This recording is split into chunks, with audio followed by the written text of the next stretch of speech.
मित्रों, ये जो कांग्रेस पार्टी है जो वर्षों तक दलितों का वोट लेकर देश पर शासन करती रही, ये वही कांग्रेस पार्टी है जिसने अंबेडकर को लोकसभा में जाने नहीं दिया।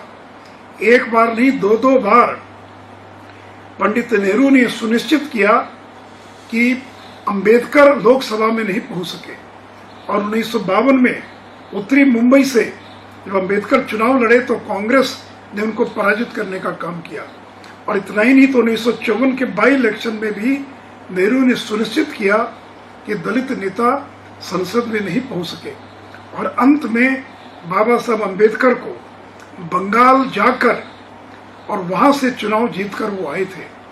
और मित्रों, हम सब लोग जानते कि संविधान निर्माता बाबा साहब अंबेडकर ड्राफ्टिंग कमेटी के चेयरमैन थे। तो पंडित नेहरू ये नहीं चाहते थे कि बाबा साहब अंबेडकर ड्राफ्टिंग कमेटी के चेयरमैन बने। ये तो गांधी, पटेल और राजेंद्र बाबू ये अड़ गए इस बात पर और उसी का परिणाम कि नेहरू को झुकना पड़ा और बाबा साहब अंबेडकर ड्राफ्टिंग कमेटी के चेयरमैन बने। इतना ही नहीं तो देश के पहले लॉ मिनिस्टर, कानून मंत्री जब बाबा साहब अंबेडकर बने, वह भी कोई नेहरू की इच्छा से नहीं बने थे। गांधी ने दबाव डाला, तब जाकर नेहरू ने इस बात को स्वीकार किया और बाबा साहब अंबेडकर को देश का पहला कानून मंत्री और बनाया गया।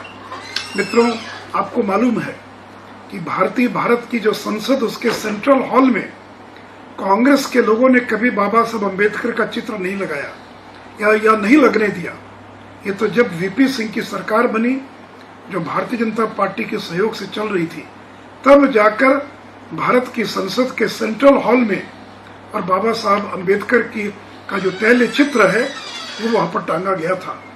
और इतना ही नहीं तो इन कांग्रेसियों ने कितने लोगों को भारत रत्न की उपाधि से विभूषित किया होगा, लेकिन दलित नेता बाबा साहब अंबेडकर को उन्होंने कभी भी भारत रत्न की उपाधि से विभूषित नहीं किया।